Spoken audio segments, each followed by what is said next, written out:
Hi there, Altenew friends. Happy Valentine's Day. It's Jaycee for another perfect pairing. It's no secret that Altenew makes some of the best layering stamps.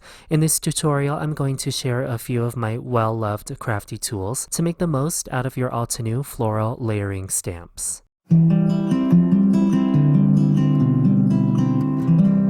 Altenew offers many floral layering stamps. I've gotten feedback that you all would like to see how I get diffuse and soft florals with just dye inks. If you're unfamiliar with the Altenew stamp sets, here is Queen Anemone Layering Floral Stamp Set. The images are made to layer on top of each other in different colors of ink to create beautiful and dimensional images. Some of these stamp sets have a simple coloring stencil or a coordinating steel die. With these tools, you can add additional layers of color with the simple coloring stencil, or use the coordinating steel dies to cut the images out with a die cutting machine. That is the very basics of these layering images, and fortunately all of these tools can be found on the Altenew store, and I've got all of these products linked below. In my mini-sized stamp positioning tool, this is the Mini MISTI from My Sweet Petunia. I have a plain panel of white cardstock cut to 4 1/4 by 5.5 inches. In the lid of the MISTI, I have the base layer of the Queen Anemone, or the most solid layer, already positioned. Before I put any ink on these stamps, I use the Altenew Stamp Conditioning Eraser Set. The large flat sides of this product enables me to take the shine off the photopolymer surface, so I get crisp impressions of ink.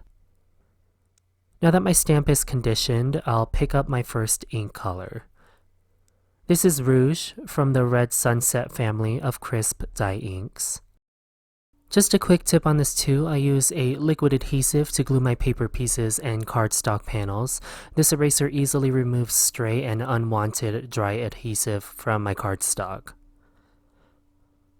Now that my stamp is conditioned, I'll pick up my first ink color. This is Rouge from the Red Sunset family of crisp dye inks. And I'll also use the Mini Ink Blending Tool. The wonderful thing about the Mini Ink Blending Tool sets is that they come in sets of 4 per package. So I have 2 sets for 8 ink blending brushes. I can dedicate each brush to red, orange, yellow, green, blue, purple, brown, and black. And I color code them accordingly with these paper adhesive dots that I have laying around. With my red dedicated Mini Ink Blending Tool and Rouge Crisp ink, I'll apply my first layer. Now typically, like shown on the layering example in the stamp product trifold, you could apply a solid layer of ink and get a solid image. But I'll show you a different way of applying ink, and you'll need the Mini Ink Blending Tool, a stamp positioning tool like the MISTI, and Altenew Crisp inks. What I'm going to do instead of applying ink to the entire stamp surface is apply Rouge Crisp ink to only the perimeter of the stamp image. I have a panel of white cardstock underneath the lid just so you all can see the ink on the stamp. Then with my Red Family dedicated ink blending tool, I'll in essence blend and diffuse the ink.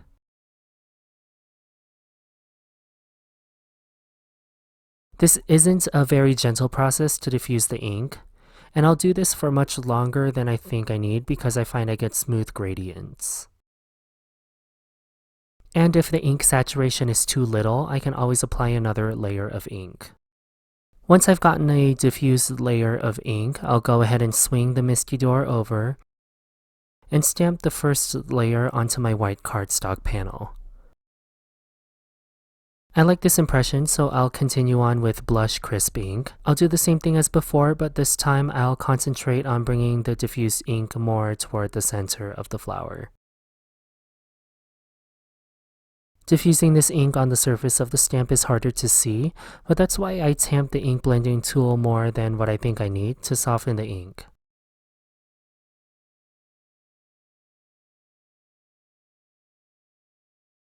Once I feel like I have a good gradient, I'll swing the MISTI lid over and stamp the image.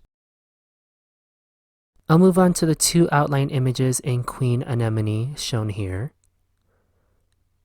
And I've already positioned them in my MISTI lid. For my first ink layer using this image, I'll add rouge to the perimeter of the image like the first layer. Diffuse the ink.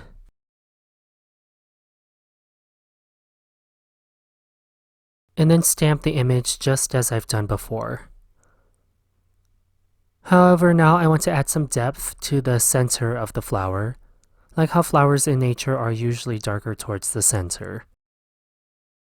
I'll use ruby red crisp ink and apply a small amount to the center of the stamp. Then, like before, I'll use the red ink blending tool and diffuse the ink outward toward the end of the petals until I feel I've gotten a smooth gradient.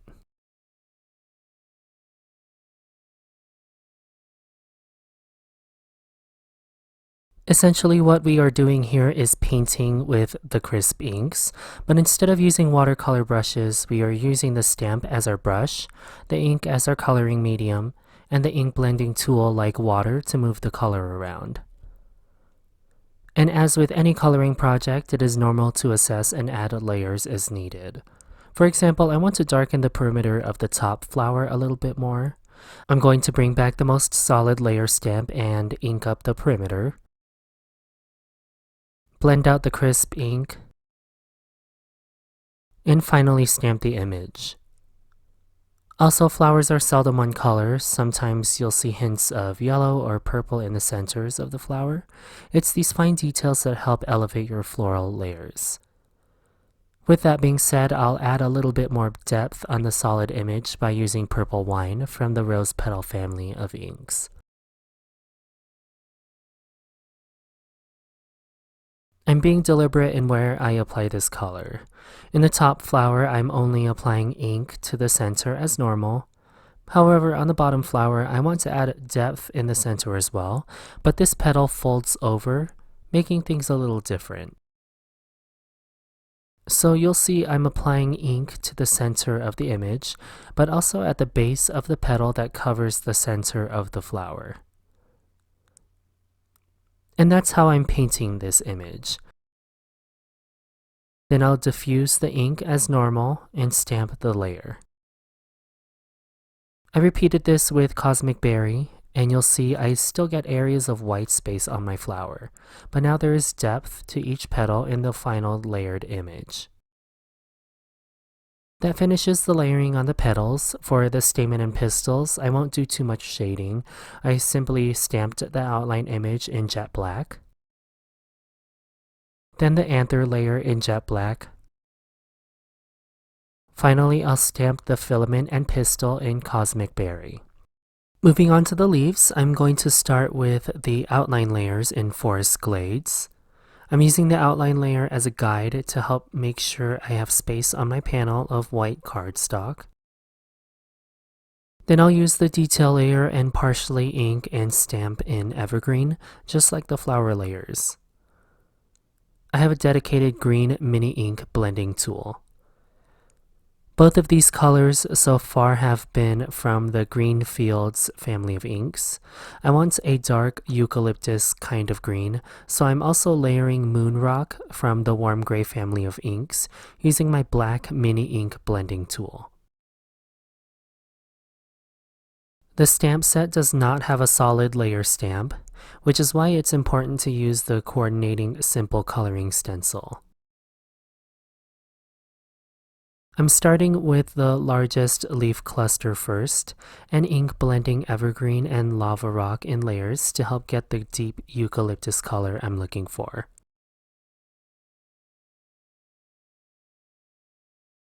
I'm making sure that I get an even gradient all the way to the leaf tips.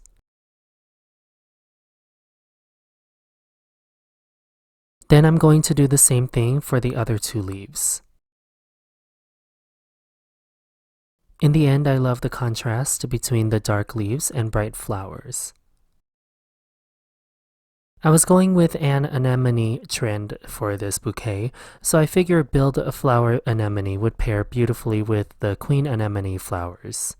I love the look of the white anemone with a hint of deep purple centers and black stamens and pistils. So using the same tools and tricks as earlier, I'll make the previously mentioned flower by painting with inks and stamps. I'm starting off with a puffy heart in the center of the most solid layer stamp from Build-A-Flower Anemone. I'll do a few layers of this until I get the saturation I want. Like I mentioned earlier, I want this to be a white flower, so I'm very lightly stamping Morning Frost and diffusing the ink just so I get enough of an outline to see and line up the layers.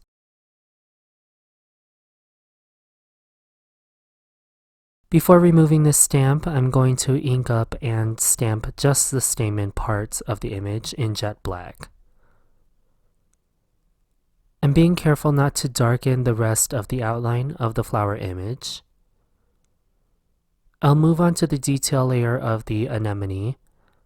I have Morning Frost again, and I'm making sure this is very light as well.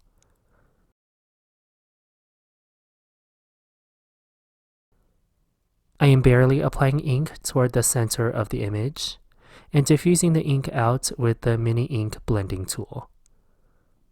This layer is just barely visible on camera. I'll finish this layer with the central mound image in jet black and the anthers in jet black. I'll do the same thing with the leaves as the Queen Anemone leaves. I'll start with a light outline using forest glades, then a diffused detail layer of evergreen. Then to make these leaves slightly different than the darker Queen Anemone ones, I'll stamp the base solid layer in forest glades and diffuse the ink. Then finally finish with a diffused layer of moon rock. I have many examples and tutorials on the Altenew channel and Altenew Academy over floral composition. For now, I'll skip through arranging the flowers and show you the final product, as the main point of this video is to share how I get these diffused ink painted flower layers using a few crafty tools. I'll quickly share one more example of diffused inked flowers using the February 2021 Build-A-Flower Bellaroma Hybrid Tea Rose. I realize not everyone has access to the letterpress type stamp positioning tool like the MISTI, but I know many of you have acrylic blocks, especially the ones with grid lines. I got my acrylic block set from a big box store. However, the Altenew set comes in a better variety of sizes, and I have that linked in the description box. The etched line spacing is in US Imperial at every ½ inch. I will use these etched lines in the acrylic block to line up and match with the lines on my Altenew cutting mat.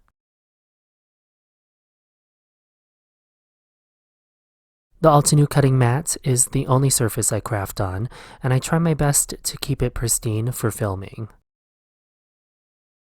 I love the 4 1/4 by 5 1/2 A2 landscape or portrait alignment grid. There is a larger 12 by 12 alignment grid for your scrapbook layouts too. To perfectly align layers, I'm using these half panel sheets cut to 2 3/4 by 4 1/4 inches. I am taping my paper to my cutting mat, following a perpendicular set of grid lines.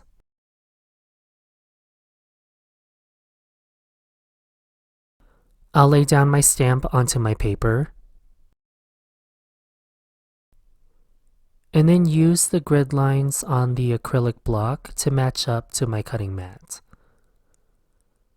I'll pick up my stamp, and now I have several referral points when bringing the stamp back over to my white cardstock panel.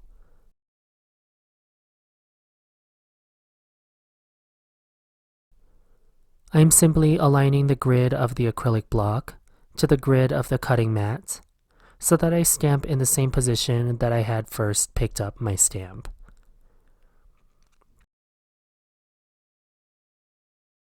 This just helps further refine the alignment of floral stamp layers if you don't have a stamp positioning tool. And this is especially helpful for floral layers that have been stamped in darker ink. What I mean is darker layer inks hide the reference lines in your Altenew layering stamps, like what you see here.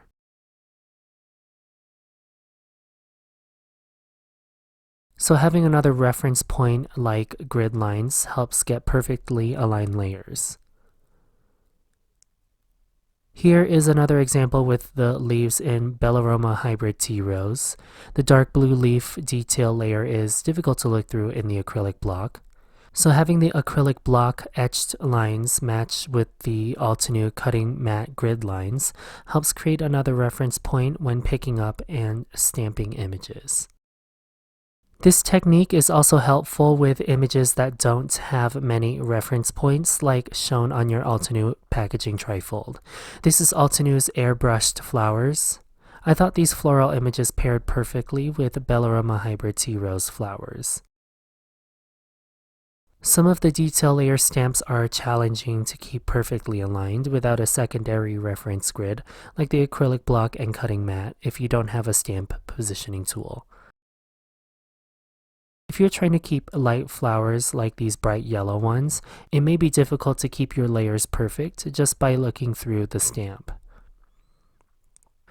So after stamping all the layers of the flowers from Build-A-Flower Bellaroma Hybrid Tea Rose and airbrushed flowers, I die cut all the images and arranged them on my card front, similar to the first card.